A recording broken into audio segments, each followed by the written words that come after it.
Adventure 4. The Adventure of the Solitary Cyclist. From the years 1894 to 1901 inclusive, Mr. Sherlock Holmes was a very busy man. It is safe to say that there was no public case of any difficulty in which he was not consulted during those 8 years, and there were hundreds of private cases, some of them of the most intricate and extraordinary character, in which he played a prominent part.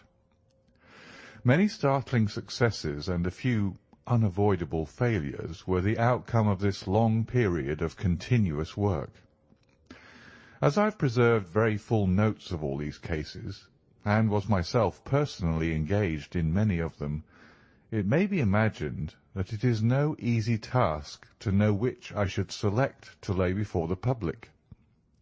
I shall, however, preserve my former rule, and give the preference to those cases which derive their interest not so much from the brutality of the crime as from the ingenuity and dramatic quality of the solution.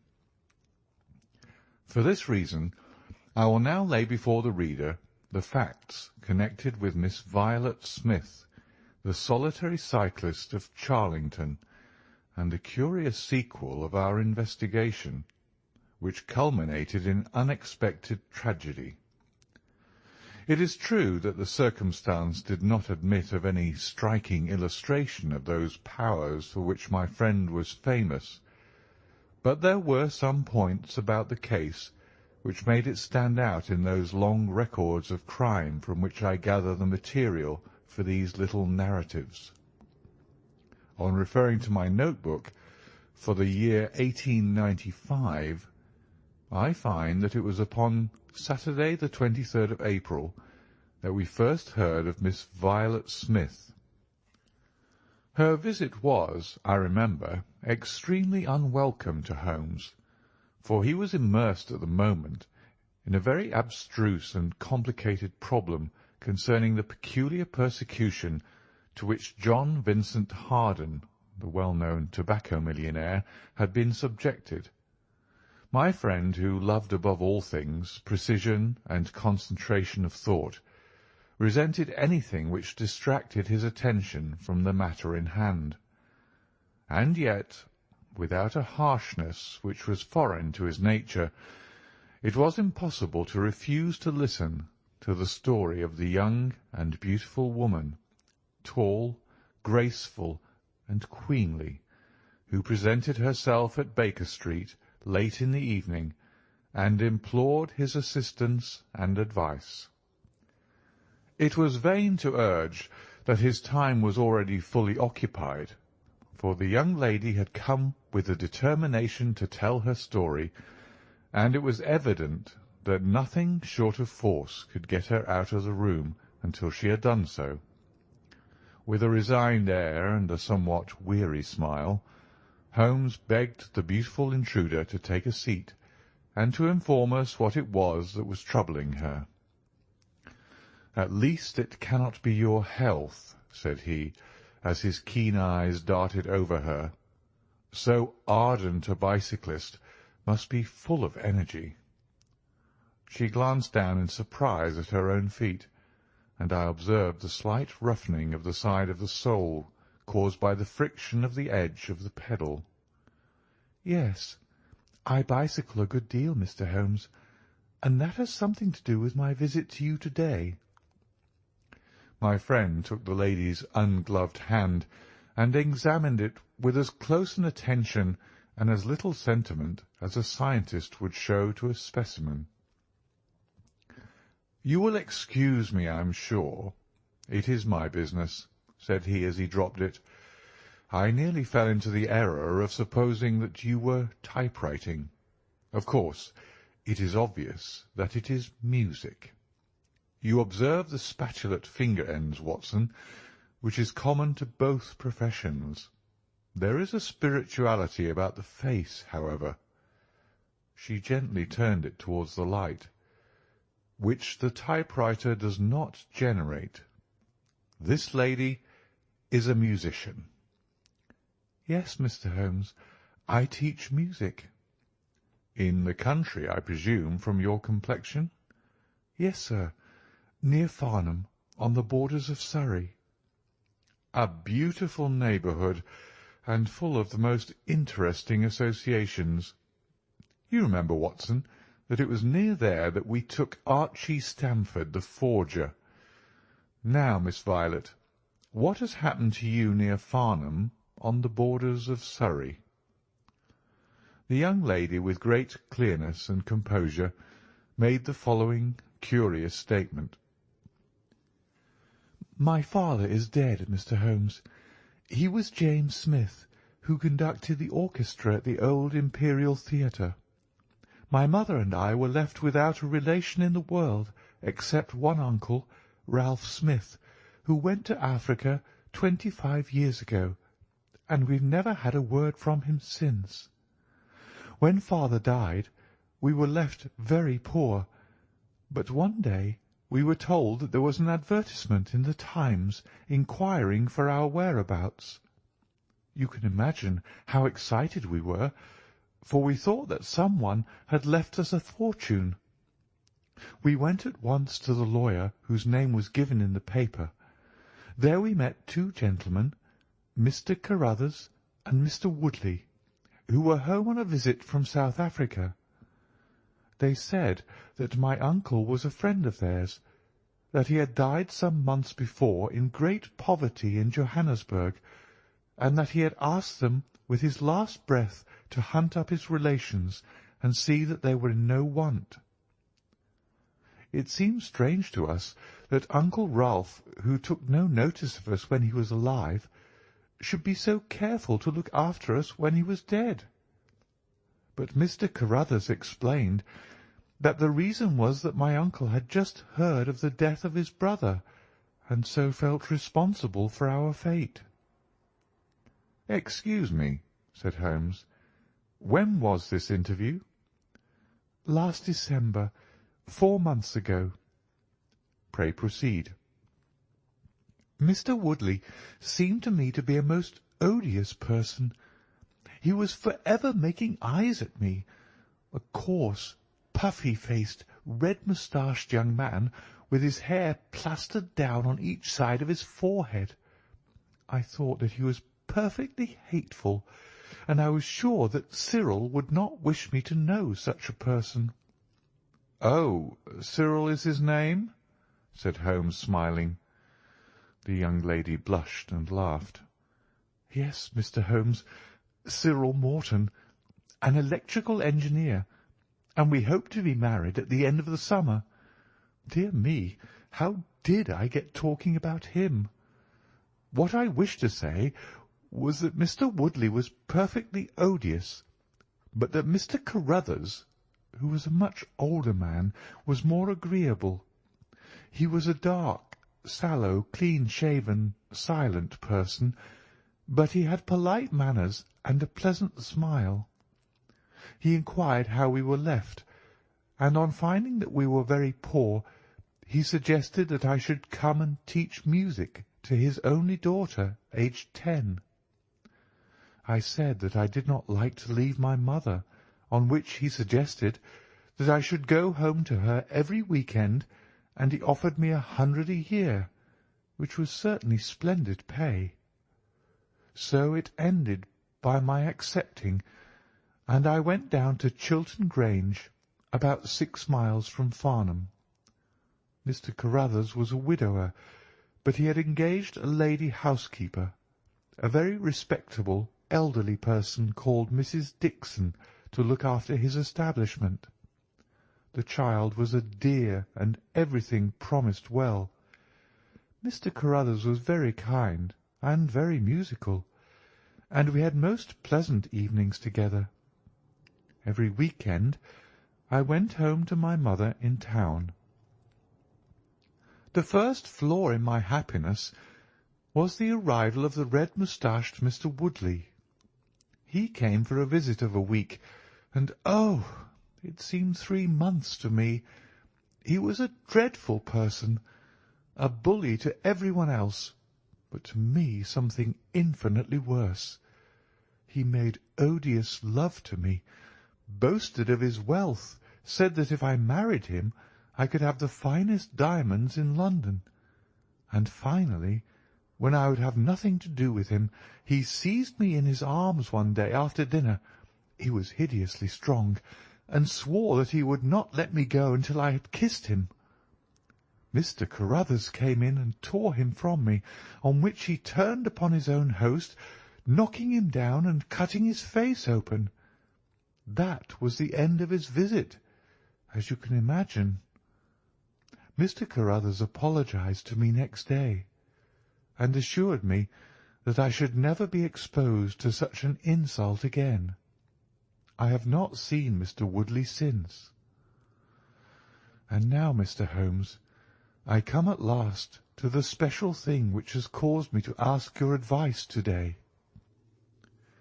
You must know that every Saturday afternoon I ride on my bicycle to Farnham Station, in order to get the 12:22 to town. The road from Chiltern Grange is a lonely one, and at one spot it is particularly so, for it lies for over a mile between Charlington Heath upon one side and the woods which lie around Charlington Hall upon the other. You could not find a more lonely tract of road anywhere, and it is quite rare to meet so much as a cart or a peasant until you reach the high road near Crooksbury Hill. 2 weeks ago I was passing this place when I chanced to look over my shoulder, and about 200 yards behind me I saw a man, also on a bicycle. He seemed to be a middle-aged man, with a short dark beard. I looked back before I reached Farnham, but the man was gone, so I thought no more about it. But you can imagine how surprised I was, Mr. Holmes, when on my return on the Monday I saw the same man on the same stretch of road. My astonishment was increased when the incident occurred again, exactly as before on the following Saturday and Monday. He always kept his distance, and he did not molest me in any way, but still it certainly was very odd. I mentioned it to Mr. Carruthers, who seemed interested in what I said, and told me that he had ordered a horse and trap, so that in future I should not pass over those lonely roads without some companion. The horse and trap were to have come this week, but for some reason they were not delivered, and again I had to cycle to the station. That was this morning. You can think that I looked out when I came to Charlington Heath, and there, sure enough, was the man, exactly as he had been the 2 weeks before. He always kept so far from me that I could not clearly see his face, but it was certainly someone whom I did not know. He was dressed in a dark suit with a cloth cap. The only thing about his face that I could clearly see was his dark beard. To-day I was not alarmed, but I was filled with curiosity, and I determined to find out who he was and what he wanted. I slowed down my machine, but he slowed down his. Then I stopped altogether, but he stopped also. Then I laid a trap for him. There is a sharp turning of the road, and I pedalled very quickly round this, and then I stopped and waited.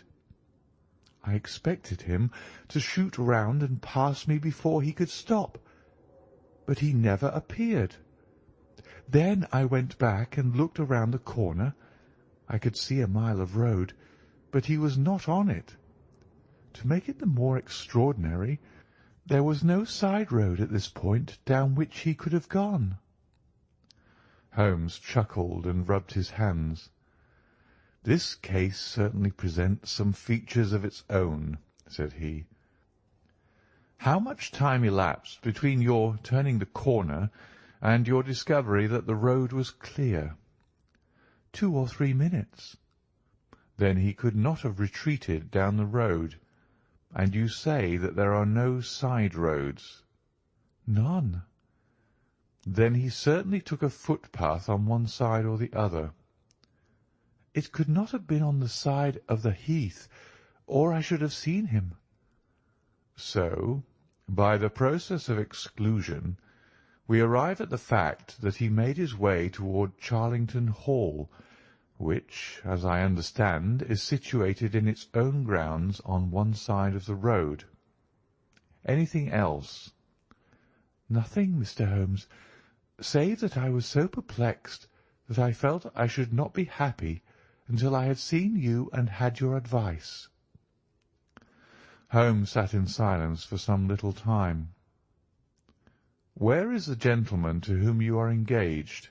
he asked at last. "He is in the Midland Electrical Company at Coventry." "He would not pay you a surprise visit?" "Oh, Mr. Holmes, as if I should not know him." "Have you had any other admirers?" "Several before I knew Cyril." "And since?" "There was this dreadful man Woodley, if you can call him an admirer." "No one else?"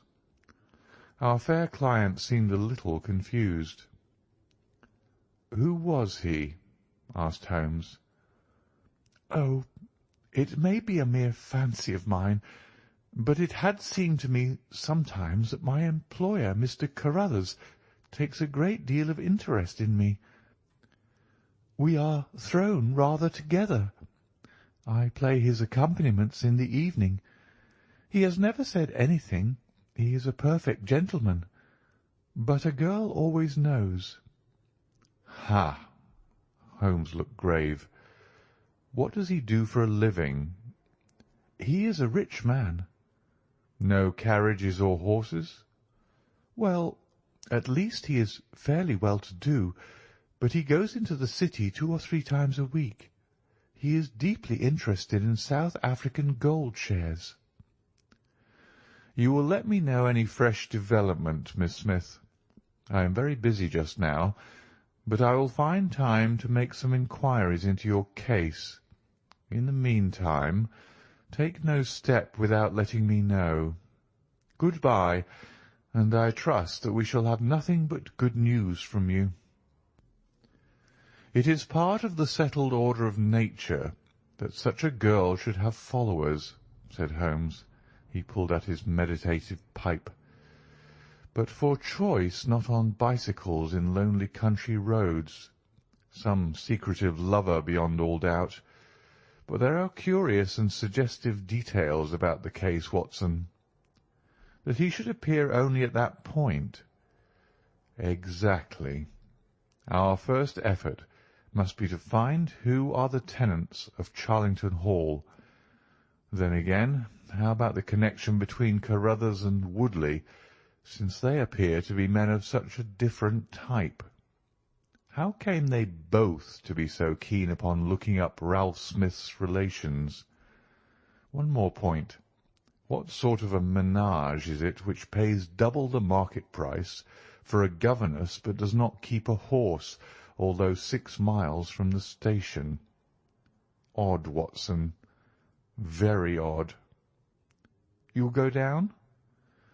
"No, my dear fellow, you will go down.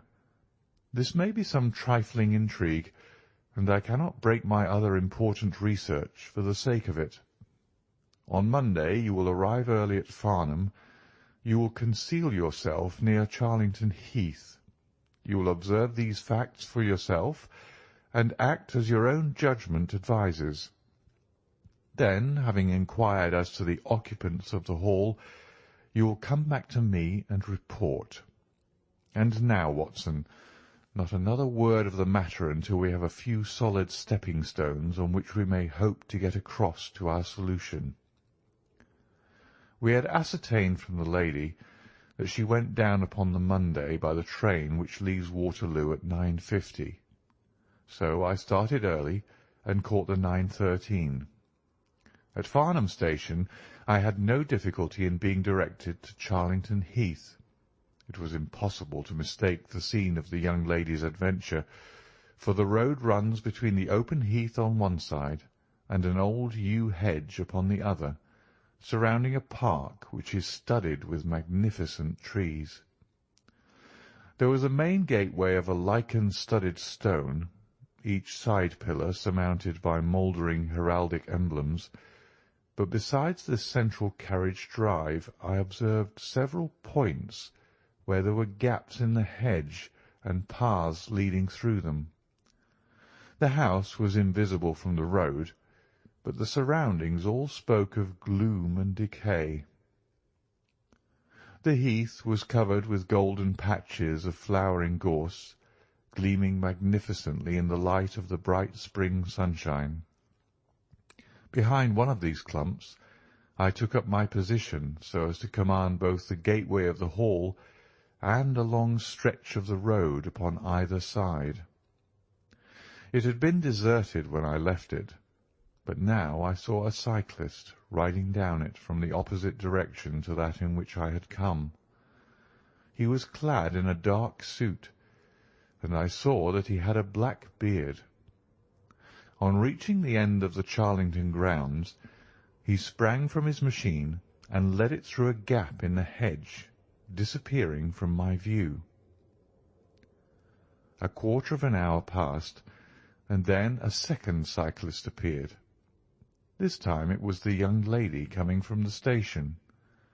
I saw her look about her as she came to the Charlington hedge. An instant later the man emerged from his hiding-place, sprang upon his cycle, and followed her. In all the broad landscape those were the only moving figures, the graceful girl sitting very straight upon her machine, and the man behind her bending low over his handle-bar, with a curiously furtive suggestion in every movement. She looked back at him and slowed her pace. He slowed also. She stopped. He at once stopped too, keeping 200 yards behind her. Her next movement was as unexpected as it was spirited. She suddenly whisked her wheels round and dashed straight at him. He was as quick as she, however, and darted off in desperate flight. Presently she came back up the road again, her head haughtily in the air, not deigning to take any further notice of her silent attendant. He had turned also, and still kept his distance until the curve of the road hid them from my sight. I remained in my hiding-place, and it was well that I did so, for presently the man reappeared, cycling slowly back.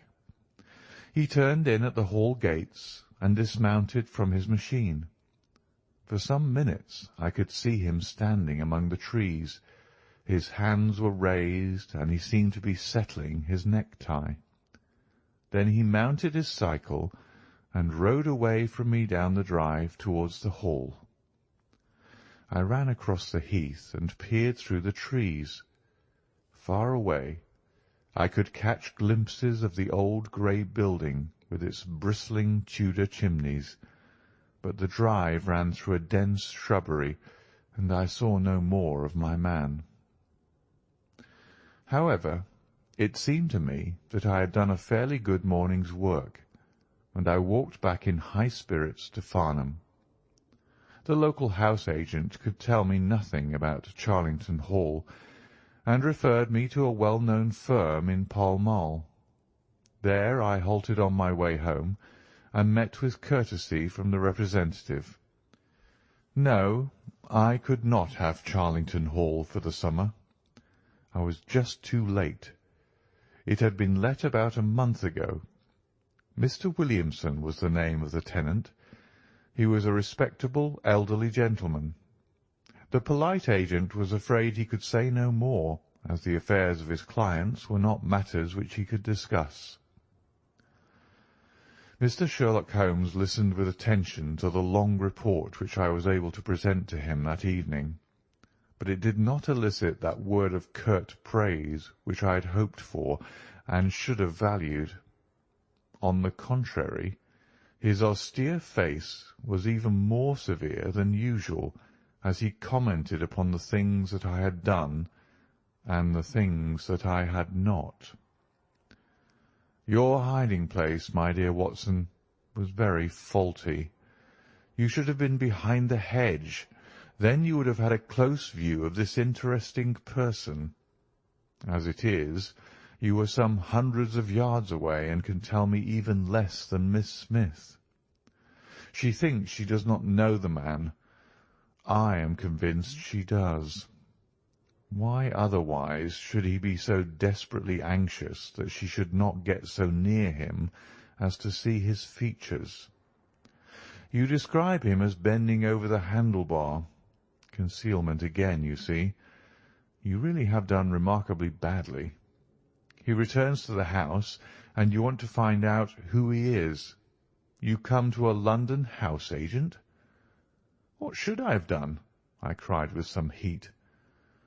Gone to the nearest public house. That is the centre of country gossip. They would have told you every name from the master to the scullery maid. Williamson? It conveys nothing to my mind. If he is an elderly man, he is not this active cyclist who sprints away from that young lady's athletic pursuit. What have we gained from your expedition? The knowledge that the girl's story is true. I never doubted it. That there is a connection between the cyclist and the Hall. I never doubted that either. That the Hall is tenanted by Williamson. Who's the better for that? Well, well, my dear sir, don't look so depressed. We can do little more until next Saturday, and in the meantime I may make one or two inquiries myself. Next morning we had a note from Miss Smith recounting shortly and accurately the very incidents which I had seen, but the pith of the letter lay in the postscript. I am sure that you will respect my confidence, Mr. Holmes, when I tell you that my place here has become difficult, owing to the fact that my employer has proposed marriage to me. I am convinced that his feelings are most deep and most honourable. At the same time, my promise is of course given. He took my refusal very seriously, but also very gently.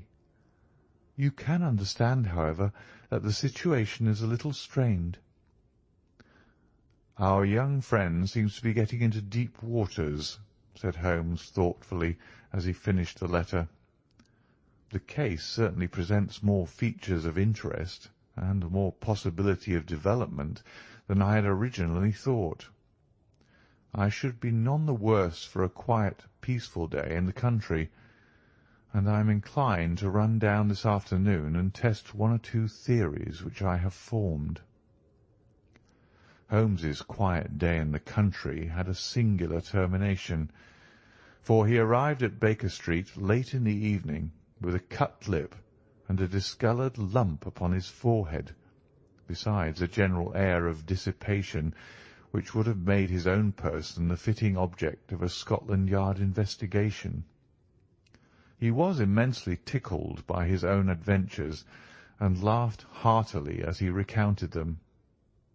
"I get so little active exercise that it is always a treat," said he. "You are aware that I have some proficiency in the good old British sport of boxing. Occasionally it is of service. To-day, for example, I should have come to very ignominious grief without it." I begged him to tell me what had occurred. "I found that country pub which I had already recommended to your notice, and there I made my discreet inquiries. I was in the bar, and the garrulous landlord was giving me all that I wanted. Williamson is a white-bearded man, and he lives alone, with a small staff of servants, at the Hall.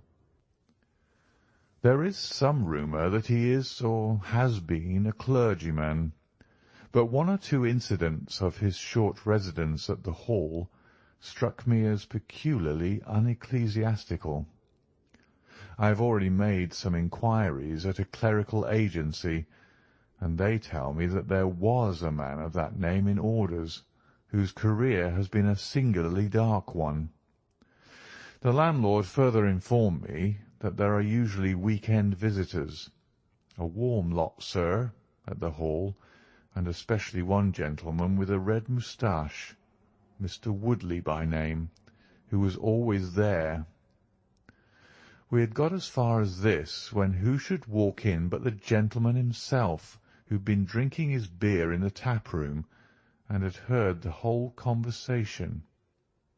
Who was I? What did I want? What did I mean by asking questions? He had a fine flow of language, and his adjectives were very vigorous. He ended a string of abuse by a vicious backhander, which I failed to entirely avoid. The next few minutes were delicious. It was a straight left against a slogging ruffian. I emerged as you see me. Mr. Woodley went home in a cart. So ended my country trip, and it must be confessed that, however enjoyable, my day on the Surrey border has not been much more profitable than your own. The Thursday brought us another letter from our client. "You will not be surprised, Mr. Holmes," said she, "to hear that I am leaving Mr. Carruthers' employment.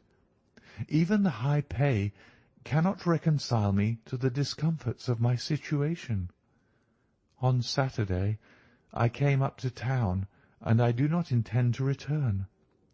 Mr. Carruthers has got a trap, and so the dangers of the lonely road, if there were any dangers, are now over.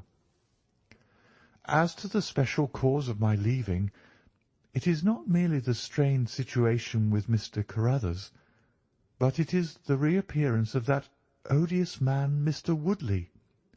He was always hideous, but he looks more awful than ever now, for he appears to have had an accident, and he is much disfigured. I saw him out of the window, but I am glad to say that I did not meet him.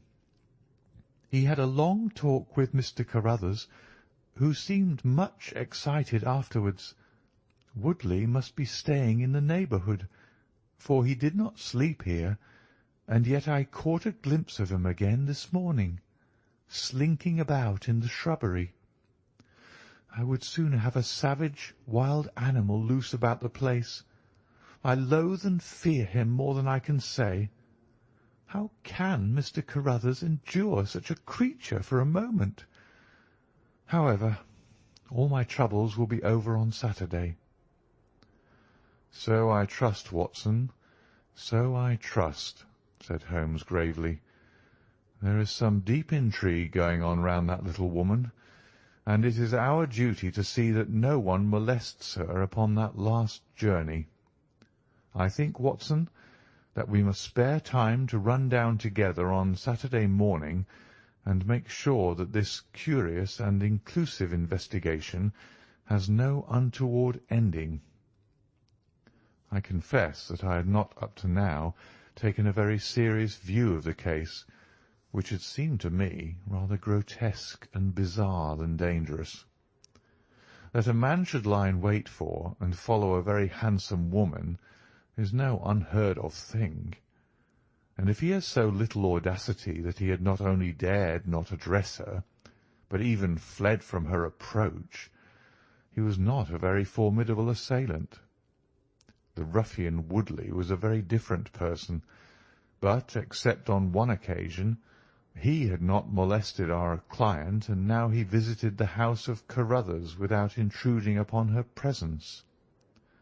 The man on the bicycle was doubtless a member of those week-end parties at the Hall of which the publican had spoken, but who he was, or what he wanted, was as obscure as ever. It was the severity of Holmes's manner, and the fact that he slipped a revolver into his pocket before leaving our rooms, which impressed me with the feeling that tragedy might prove to lurk behind this curious train of events.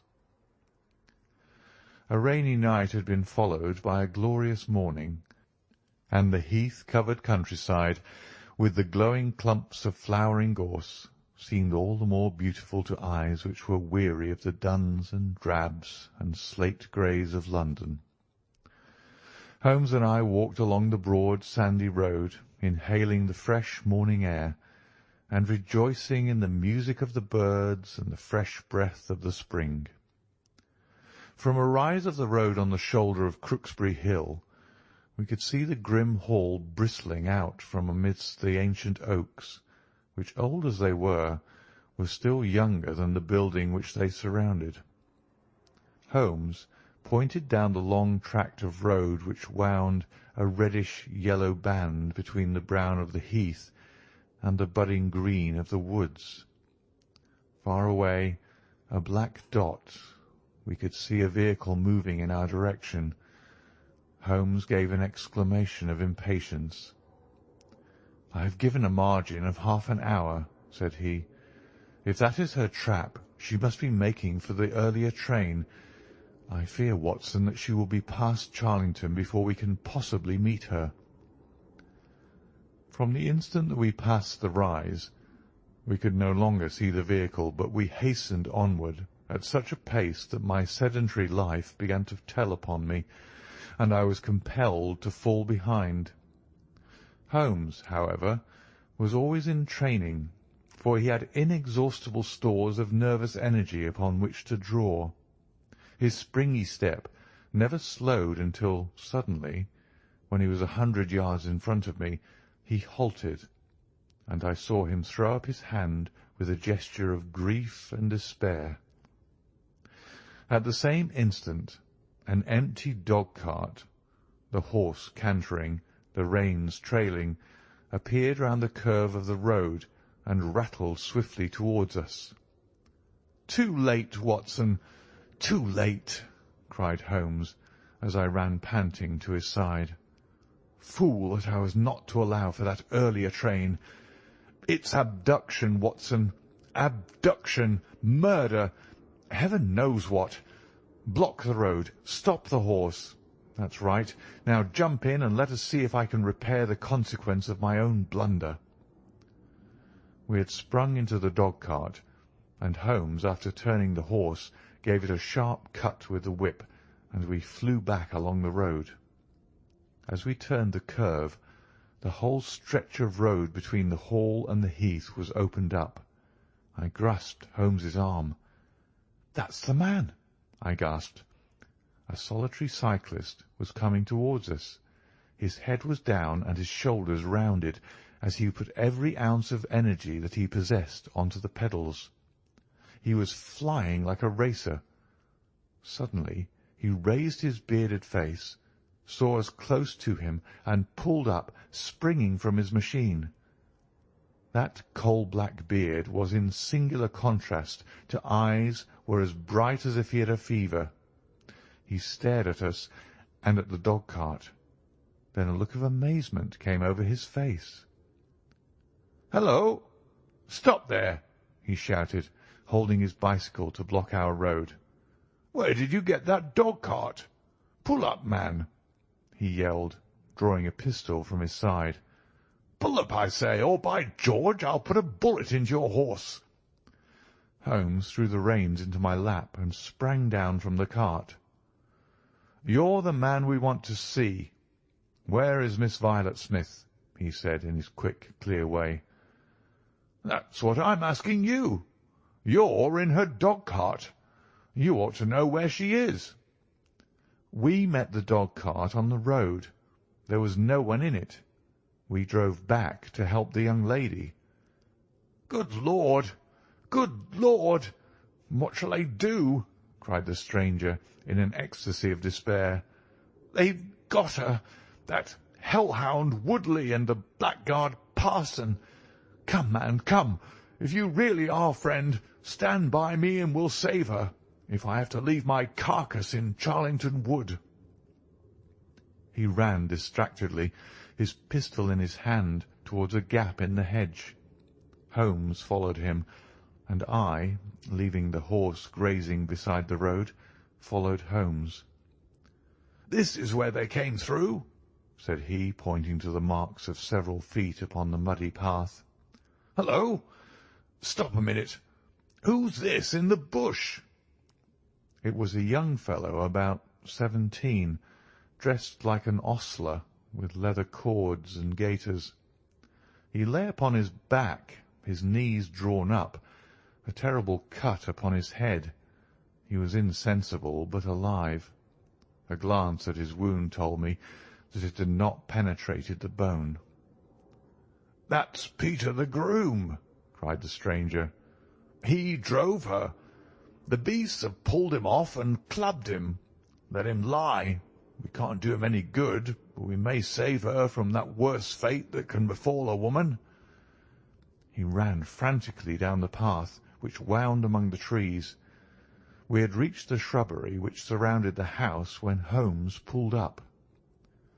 "They didn't go to the house. Here are their marks on the left, here beside the laurel bushes. Ah, I said so." As he spoke, a woman's shrill scream, a scream which vibrated with a frenzy of horror, burst from the thick green clump of bushes in front of us. It ended suddenly on its highest note with a choke and a gurgle. "This way! This way! They're in the bowling alley!" cried the stranger, darting through the bushes. "Ah, the cowardly dogs! Follow me, gentlemen! Too late! Too late! By the living Jingo!" We had broken suddenly into a lovely glade of greensward, surrounded by ancient trees. On the farther side of it, under the shadow of a mighty oak, there stood a singular group of 3 people. One was a woman, our client, drooping and faint, a handkerchief round her mouth. Opposite her stood a brutal, heavy-faced, red-moustached young man, his gaitered legs parted wide, one arm akimbo, the other waving a riding crop, his whole attitude suggestive of triumphant bravado. Between them, an elderly, grey-bearded man, wearing a short surplice over a light tweed suit, had evidently just completed the wedding service, for he pocketed his prayer-book as we appeared, and slapped the sinister bridegroom upon the back in jovial congratulation. "They're married," I gasped. "Come on!" cried our guide. "Come on!" He rushed across the glade, Holmes and I at his heels. As we approached, the lady staggered against the trunk of the tree for support. Williamson, the ex-clergyman, bowed to us with mock politeness, and the bully Woodley advanced with a shout of brutal and exultant laughter. "You can take your beard off, Bob," said he. "I know you right enough. Well, you and your pals have just come in time for me to be able to introduce you to Mrs. Woodley." Our guide's answer was a singular one. He snatched off the dark beard which had disguised him and threw it on the ground, disclosing a long, sallow, clean-shaven face below it. Then he raised his revolver and covered the young ruffian who was advancing upon him with his dangerous riding crop swinging in his hand. "Yes," said our ally, "I am Bob Carruthers, and I'll see this woman righted if I had to swing for it.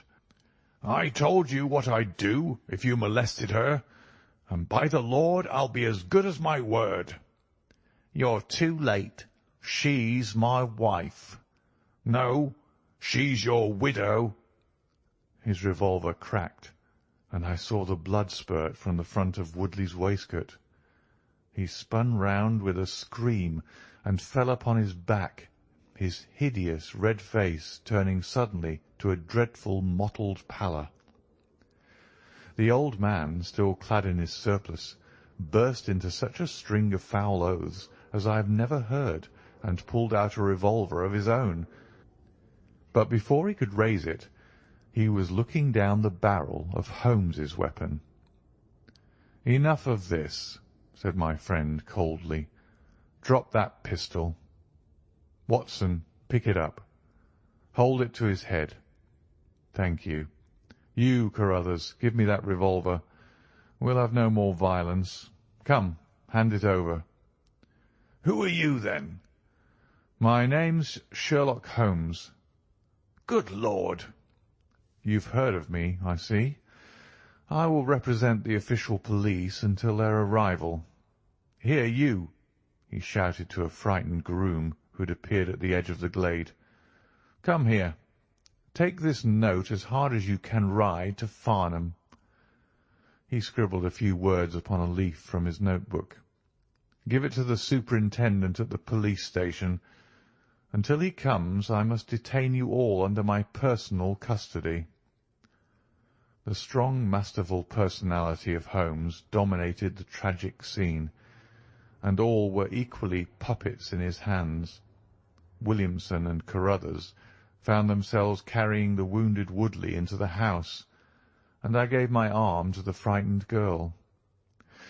The injured man was laid on his bed, and at Holmes's request I examined him. I carried my report to where he sat in the old tapestry-hung dining-room with his 2 prisoners before him. "He will live," said I. "What?" cried Carruthers, springing out of his chair. "I'll go upstairs and finish him first. Do you tell me that that angel is to be tied to Roaring Jack Woodley for life?" "You need not concern yourself about that," said Holmes. "There are 2 very good reasons why she should, under no circumstances, be his wife. In the first place, we are very safe in questioning Mr. Williamson's right to solemnize a marriage." "I have been ordained," cried the old rascal. "And also unfrocked." "Once a clergyman, always a clergyman." "I think not. How about the licence?" "We had a licence for the marriage. I have it here in my pocket." "Then you got it by trick. But in any case, a forced marriage is no marriage, but it is a very serious felony, as you will discover before you have finished. You'll have time to think the point out during the next 10 years or so, unless I'm mistaken.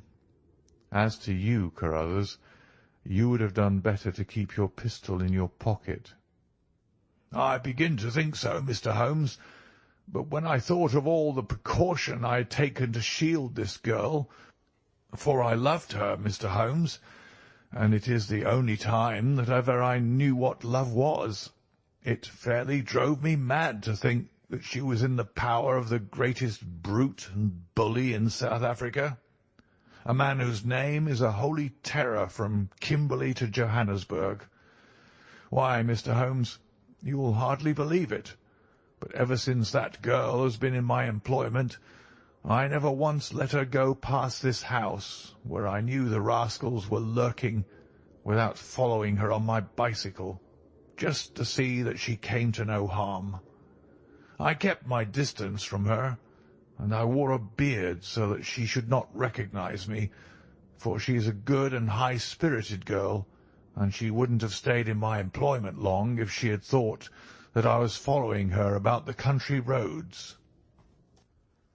"Why didn't you tell her of her danger?" "Because then, again, she would have left me, and I couldn't bear to face that. Even if she couldn't love me, it was a great deal to me just to see her dainty form about the house, and to hear the sound of her voice." "Well," said I, "you call that love, Mr. Carruthers, but I should call it selfishness." "Maybe the 2 things go together. Anyhow, I couldn't let her go. Besides, with this crowd about, it was well that she should have someone near to look after her. Then, when the cable came, I knew they were bound to make a move." "What cable?" Carruthers took a telegram from his pocket. "That's it. said he. It was short and concise. "The old man is dead." Said Holmes. "I think I see how things worked, and I can understand how this message would, as you say, bring them to a head. But while you wait, you might tell me what you can." The old reprobate with the surplice burst into a volley of bad language. "By heaven," said he, "if you squeal on us, Bob Carruthers, I'll serve you as you served Jack Woodley. You can bleat about the girl to your heart's content, for that's your own affair, but if you round on your pals to this plain-clothes copper, it'll be the worst day's work that ever you did." "Your reverence need not be excited," said Holmes, lighting a cigarette. "The case is clear enough against you, and all I ask is a few details for my private curiosity. However, if there's any difficulty in your telling me, I'll do the talking, and then you will see how far you have a chance of holding back your secrets. In the first place, 3 of you came from South Africa on this game. You, Williamson, you, Carruthers, and Woodley." "Lie number 1, said the old man. "I never saw either of them until 2 months ago, and I've never been in Africa in my life. So you can put that in your pipe and smoke it, Mr. Busybody Holmes." "What he says is true," said Carruthers. "Well, well, 2 of you came over. His reverence is our own home-made article. You had known Ralph Smith in South Africa. You had reason to believe he would not live long. You found out that his niece would inherit his fortune. How's that, eh?" Carruthers nodded, and Williamson swore. "She was next of kin, no doubt, and you were aware that the old fellow would make no will." "Couldn't read or write," said Carruthers. "So you came over, the 2 of you, and hunted up the girl. The idea was that one of you was to marry her and the other have a share of the plunder. For some reason, Woodley was chosen as the husband. Why was that?" "We played cards for her and on the voyage, and he won." "I see. You got the young lady into your service, and there Woodley was to do the courting. She recognized the drunken brute that he was, and would have nothing to do with him. Meanwhile, your arrangement was rather upset by the fact that you had yourself fallen in love with the lady. You could no longer bear the idea of this ruffian owning her." "No, by George, I couldn't." "There was a quarrel between you. He left you in a rage and began to make his own plans independently of you." "It strikes me, Williamson, there isn't very much that we can tell this gentleman," cried Carruthers with a bitter laugh. "Yes, we quarrelled, and he knocked me down. I am level with him on that, anyhow. Then I lost sight of him. That was when he picked up with this outcast padre here. I found that they had set up housekeeping together at this place on the line that she had to pass for the station. I kept my eye on her after that, for I knew there was some devilry in the wind. I saw them from time to time, for I was anxious to know what they were after. 2 days ago, Woodley came up to my house with this cable which showed that Ralph Smith was dead. He asked me if I would stand by the bargain. I said I would not. He asked me if I would marry the girl myself and give him a share. I said I would willingly do so, but that she would not have me. He said, 'Let us get her married first, and after a week or 2 she may see things a bit different.' I said I'd have nothing to do with violence. So he went off cursing like the foul-mouthed blackguard that he was, and swearing that he would have her yet. She was leaving me this week-end, and I'd got a trap to take her to the station, but I was so uneasy in my mind that I followed her on my bicycle. She'd got a start, however, and before I could catch her, the mischief was done.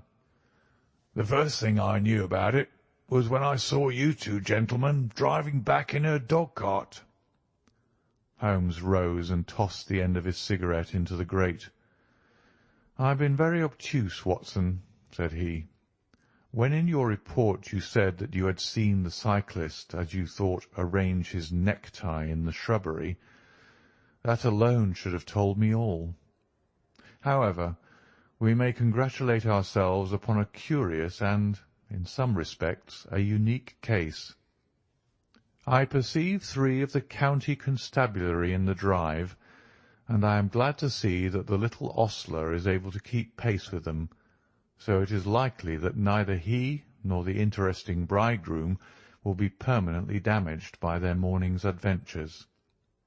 I think, Watson, that in your medical capacity you might wait upon Miss Smith and tell her that if she is sufficiently recovered, we shall be happy to escort her to her mother's home. If she is not quite convalescent, you will find that a hint that we were about to telegraph to a young electrician in the Midlands would probably complete the cure. As to you, Mr. Carruthers, I think that you have done what you could do to make amends for your share in an evil plot. There is my card, sir, and if my evidence can be of help in your trial, it shall be at your disposal. In the whirl of our incessant activity, it has often been difficult for me, as the reader has probably observed, to round off my narratives and to give those final details which the curious might expect. Each case has been the prelude to another, and the crisis once over, the actors have passed for ever out of our busy lives. I find, however, a short note at the end of my manuscript dealing with this case, in which I have put it upon record that Miss Violet Smith did indeed inherit a large fortune, and that she is now the wife of Cyril Morton, the senior partner of Morton and Kennedy, the famous Westminster electricians. Williamson and Woodley were both tried for abduction and assault, the former getting 7 years, the latter 10. Of the fate of Carruthers I have no record, but I am sure that his assault was not viewed very gravely by the court, since Woodley had the reputation of being a most dangerous ruffian, and I think that a few months were sufficient to satisfy the demands of justice. End of The Adventure of the Solitary Cyclist.